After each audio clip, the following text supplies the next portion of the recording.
So a couple months ago, I got laid off from my dream job, which was writing and hosting videos at a YouTube channel called Wisecrack. Now, getting laid off always sucks, but this one felt like an extra special gut punch because I was also served a cease and desist letter that threatened legal action, and I was denied severance that, to be honest, I very much needed. Now, did this happen because I was just a belligerent and disgruntled employee that wanted to hurt a big, beautiful corporation? Or was I just a human person that really wanted to treat the audience that spent years supporting Wisecrack like they were human persons too? So today I want to try to answer that question, talk about what went down, and let you know how it's all informing what I am now doing here at this channel. Oh, by the way, if you haven't been here before, we don't know each other. My name is Michael Burns. I used to be a philosophy professor, and then I became a YouTube host, and now I'm here on this channel that has the same name that I have. Okay, so there's been a lot of speculation about why Wisecrack was shut down, and the first thing I need to say is technically it wasn't shut down. They just fired everyone who worked there. So hypothetically, any day now, they could use that channel to start uploading AI-produced videos about why hustle culture is good, or I don't know, someone with money could buy the channel and turn it into something cool. Who knows? Anything is possible because of the free market. But one thing I can tell you with 100% certainty is the channel was not shut down because it got too Marxist. We didn't get woke and go broke. In fact, in the months before the layoffs, the channel was doing better than it had been doing in years. Now, the simple and quite boring reason that we all got laid off is that Wisecrack's parent company, Enthusiast Gaming, wasn't making any money. So they decided that cutting the entire content department would be a good business move because they're businessmen. They're men of business, smart guys, big offices, big desks, broad shoulders, the sort of guys I would die for, the sort of guys I would never disagree with. I would say, in general, if there's one thing you know about me, is I respect business, I respect businessmen, business women, business kids and children, And just in case you guys don't know how business works, what happens is that there's large men and they're in big offices, and then they make really important decisions. And if those decisions don't work out, well, then those men are going to punish the workers who had no role in making those decisions in the first place, and they're going to go back up to the office. They'll probably go get lunch first. They'll probably go get lunch and afternoon cocktails. Then they'll go back to the office, and then they'll make another great decision that might not work out. But if that doesn't work out, don't worry about it, because you can just fire some of the other people, and you just keep doing that until eventually I think the company gets liquidated and you probably get paid on the way out. Now, because we had a 36-hour or so heads up that this was going to happen, we decided to make a last video to post on the Wisecrack channel. In that video, we wanted to thank the audience for their years of support. We wanted to let the whole team say thank you, and then let everyone know where we would be working in the future if they wanted to follow us from there on out. At the time that I'm filming this, that video is still up on the Wisecrack YouTube page, although they did take down all of the links to everyone else's work, and they changed some other stuff on the page too after we were gone. I also updated our Patreon page to let everyone know that we're getting laid off and that we wouldn't be producing new work, and of course wouldn't be making the stuff that the patrons were paying for. And also, I might have done a few tweets letting our audience know what was going to happen. Now, to be clear, I am only speaking for myself here. It's just me. There's no one else. It's just Michael, your bud, talking to you. But everything that I did, I truly did out of a sense of community and friendship. Over the years, that audience meant so much to me. I formed both digital and in-person friendships with folks from that community. And because they'd given us so much, it really just felt fair for us to be able to say goodbye and make sure that the audience and the community was treated fairly. But the intelligent and muscular men at the corporation did not see things that way. Okay, so the night that I got laid off, I was doing a comedy show that I do every month here in LA. If you're ever here on the third Thursday, come check it out. And it was honestly the first time I'd felt relaxed and good in days. Getting laid off is stressful. Having your career collapse also feels stressful. It all felt very bad. So to get to do some dumb comedy with my friend Alex felt really nice. And I was leaving the theater, and I looked at my phone, and I had an email from the legal department of the corporation. And in that email was a cease and desist letter, and it let me know that I was a bad boy for making that final video. And I was a very bad boy for letting the Patreon members know that we were shutting down. And I was I was a horrible demon.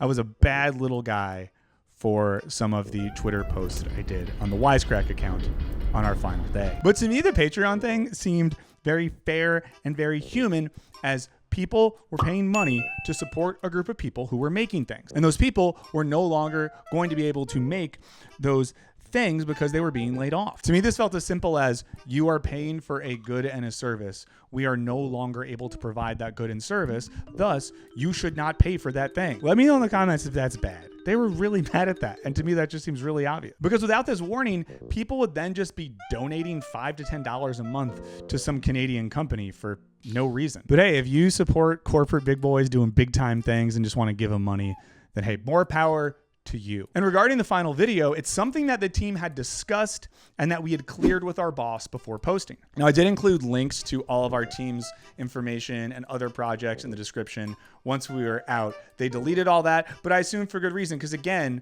the people running things were good at business. We were clearly bad at business. So anything they did, I think, is good.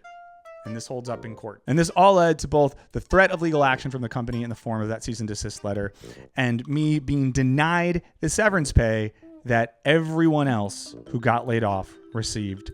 As far as I know, if you also didn't get paid, shout it out in the comments. And if you've noticed that around that time, I quite quickly started making stuff on this channel, some stuff where the editing and the audio weren't perfect. Well, that's why I wasn't given severance. So I very quickly needed to figure out a plan to get this channel up and start making some money because I have a family, you know, I have hobbies. I pay rent. I like to go to the doctor sometimes, all those things. And not getting severance really felt like an extra kick in the ass on the way out the door. I can't help but know this is the same company that once let my health insurance lapse as they were switching like HR digital providers or something. And then when I was like, hey, I'm supposed to have health insurance because this is my job and now I don't have it, they were like, oh, just let us know. If you have to go to the doctor, you just pay for it.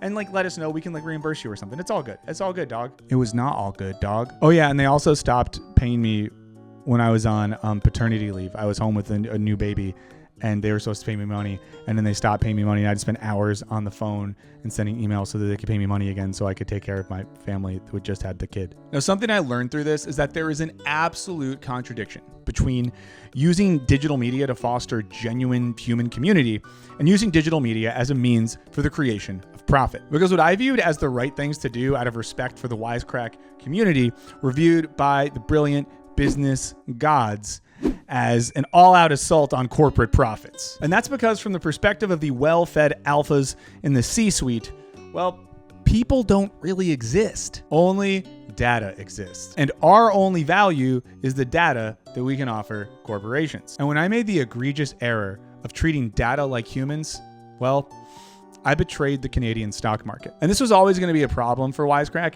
because while our team wanted to make content that used philosophy, history, and critical theory to analyze society, while at the same time fostering a community of people that cared about those same things, our glorious corporate fathers were only going to be concerned with numbers and data and profits. And to be clear, this is not unique to them. This is what all big companies do. And it's why they're all so blessed. This is something that was really starting to affect me as a person over my last couple of years of working there. You know, a thing that was happening more and more at Wisecrack was that we would be making these video essays that I think were really good, that explored the horrors of labor and culture and life under capitalism, while at the same time, we were working tons and not taking vacation days and really anxious about not making enough money or getting fired or all those sorts of things. You know, we were making videos about what capital does to us as workers while completely playing into the worst things that capital can do to us as workers. Kind of like the content version of being a DARE spokesperson. You spend all day going to schools and being like, hey kids, drugs are bad. But then you go home and lock the doors and tape up the windows and you just get ripped on everything you can find. You know, it was a common occurrence that anytime someone on our team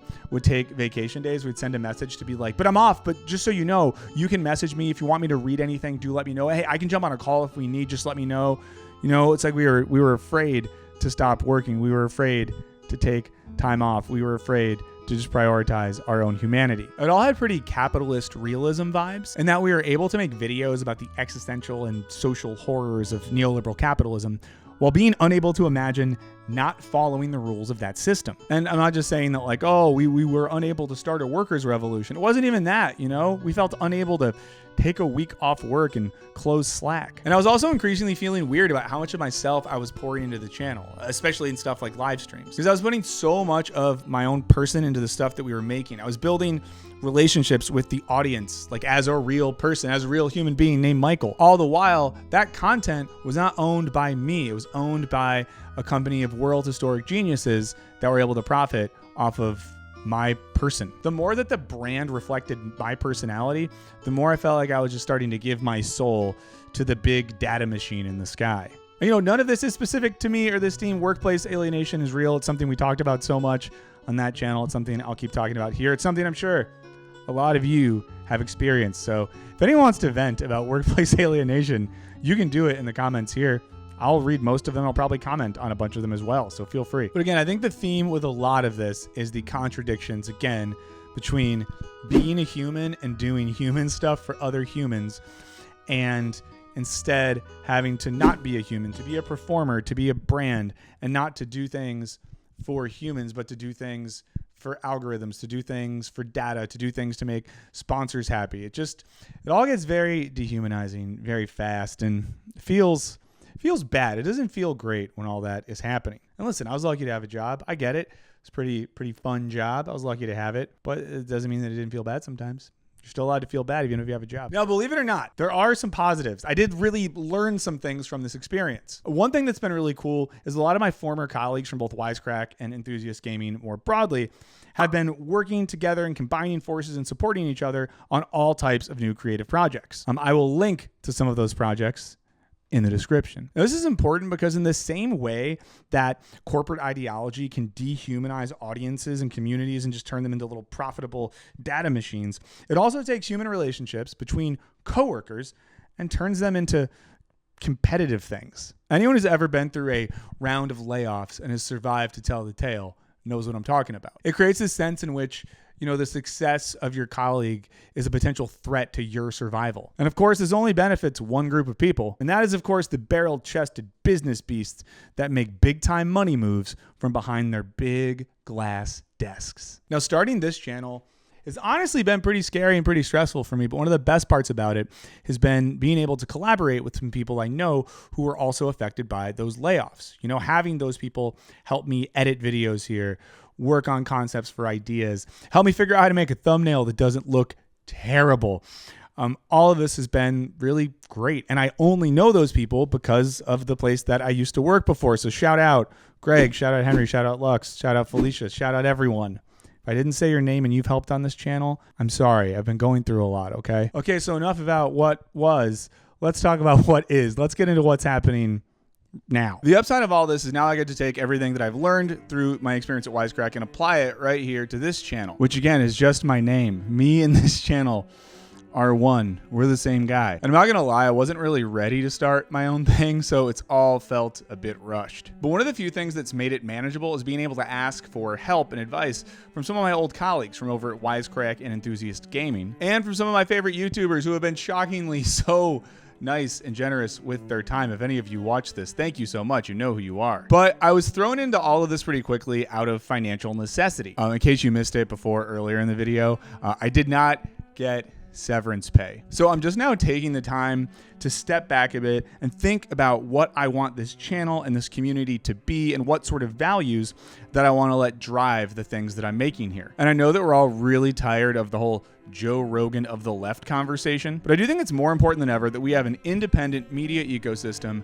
that's independently controlled and financed, and that encourages a critical analysis of society and culture, and does so in a way that doesn't foster drama or mindless debate, but instead encourages genuine curiosity and collaboration. And while the far right is always going to be able to outspend left-wing content creators, I think what we do have is more authentic communities and more compelling and earnest personalities who actually care about the work they're producing and the values that they're promoting. And this is why I want to make collaboration a cornerstone of what I'm doing right here on this channel. And this means both collaborating with you, my audience, both on YouTube and on Patreon, and with other folks on YouTube and in the digital media space more generally, and not just people that I agree with. You know, like I'm not gonna get fascist on here to talk about stuff, but I'm happy to have people that slightly disagree but share an overall trajectory. That seems fine with me. That seems okay. I've heard worse things than that. And I really don't want to look at other creators on this platform as competition. Because as Cheyenne Lynn rightly said in a recent video, creating is communal. And I really want to do my part to embody that idea. You know, because I really do believe that a rising tide lifts all boats, and I'm way more interested in building something that can collectively nudge the culture in the right direction than I am in doing stuff that just helps my own brand. And this is why I'm going to try to avoid inter-YouTuber beef as much as possible. But if you do want to see me start beef with people, let me know who they are in the comments. And it's hard because the algorithm seems to reward this, but I've seen it lead to lots of fruitless debate and create some pretty toxic communities. And I want my community to be very untoxic. I want them to be non-toxic. I want my community to be like the dish soap at the grocery store that costs twice as much and works half as good, but has better graphic design and you feel a little bit better about it. That's what I want this whole thing to be like. So when I do criticize public figures, I hope to do so by punching up and not punching down at smaller creators. And obviously philosophy is always going to be at the center of what I do here. But for me, philosophy has never been a tool to help you win debates or make other people look dumb. It's about better understanding the world and ourselves to both shield ourselves from problematic ideologies and help us make the world a better place. Point of philosophy is not to think about the world, it's to change it. Who said that? I've already mentioned the financial advantage that the right wing has in today's content marketplace. And while a lot of leftists, self included, really hate talking about money, I want to be as upfront and transparent as possible about the financial realities that I am facing by starting this channel. You've likely noticed a wave of videos and community posts from some of your favorite left-leaning content creators saying things like, "Oh my God, I don't have money anymore. I can't make money doing this. Please help me so that I can feed my cats." Views are down across the board and YouTube ad revenue is way less than you probably think it is. Sponsors are tightening up their budgets and a bad economy makes it harder for folks to support their favorite creators and channels. And I've already received some pushback for using sponsors in a couple of my recent videos. But starting this all from scratch without severance, using sponsors has been essential for me to make enough to treat this like my job while also being able to pay talented people fair wages to work with me. Right now, my current plan is to have one sponsored video a month for the next few months. And the income I get through that is going to help me both pay myself and also pay some of the talented folks who are working with me doing things like editing videos, helping with thumbnails, helping them sound better, look better, all that sort of stuff. But long term, I really want to try to build a business model that does not rely on sponsors. And the best way I know to do this is through Patreon. Now, at the time that I'm filming this, I have 581 paid patrons, which is incredible. Thank you all so much. Thank you so much. And that support is the main thing that is funding this channel right now. Because between that money, YouTube ad revenue, and sponsors, I'm getting by, but I'm making a good amount less than I did before. And I'm spending a chunk of that on paying freelance folks. So here's my goal. By the end of this year, I would like to have 2,000 paid patrons. And that sounds like a lot. That's 4 times what I currently have. But it's also only 1.25% of my average monthly viewers. And I have been researching the Patreons of creators that I like and respect a lot, and it seems like this number is potentially reasonable, it's potentially doable. This would give me the freedom to run this channel without having to rely on sponsors. And this means my content would never be dictated by trying to hit certain numbers so that I can make a sponsor happy so that I could get paid. It'll also give me the ability to pay myself and the folks working with me a fair wage. I would like to get to the level of income where I can make the videos that I really want to make and then also pay people to work on those videos in a consistent manner so they can rely on that income every month. I guess what I'm saying is I want to be a good boss. We talked about bad bosses before. I want to be a good boss because I really do want to make videos that are way more creative and ambitious than what I've been able to make previously. This even means working with some of my musician friends to create original music for my videos. If you've caught any of my recent streams, you have heard these demos in the intro. And thinking even longer term, I would love to then offer that music to other creators to use in their videos so they could have good music and not bad music, because I don't like bad music, I like good music. And because I want to make the Patreon community valuable to folks, next month I'm launching a reading group focused on the work of Marxist literary critic Frederick Jameson. I'll be posting videos that are going to guide us through the readings. We're going to be discussing his works together. And hopefully I'm also going to bring in some very, very smart guests to help us break down his sometimes pretty complicated work. I'm excited about this because I really miss getting to teach as a professor. And I also think it's more important than ever that we learn big ideas in a relatable way so they can impact our lives, and then we can sort of impact the world with those ideas. And with college being more expensive than ever, why not just pay $5 or $10 or $25 a month to come take a seminar with a guy that has a PhD in philosophy. Now, if you can't swing Patreon, which I totally understand because life is really expensive, you can always support me and this channel simply by watching the videos, subscribing, liking, commenting, sending them to friends when you like them, and letting me know what you think. And also, if any of you don't know this, I also stream every Wednesday, and I have a second channel where I'm posting all the stream stuff. And right now, it would be a huge help if you could let me know some of the stuff that you would like to hear me talk about on this channel. So please, genuinely tell me. I'm actually going to read them because my brain is broken and I can't stop reading YouTube comments. Okay, so what have we learned today? The moral of my story is that getting laid off sucks ass. Getting denied severance sucks even bigger ass. But if it wasn't for the genius level thinking of the smart businessmen, well, I wouldn't be here with a ton of economic and existential anxiety starting a new channel that I am very excited about. I don't know if I'm more scared or more excited. And I'll say it again. If you're able to do it, please consider supporting me on Patreon. There's a link down there. A big shout out to all of my current patrons, especially my biggest dogs. You're all helping me so much. You're helping make this a thing. Let's make this a thing together.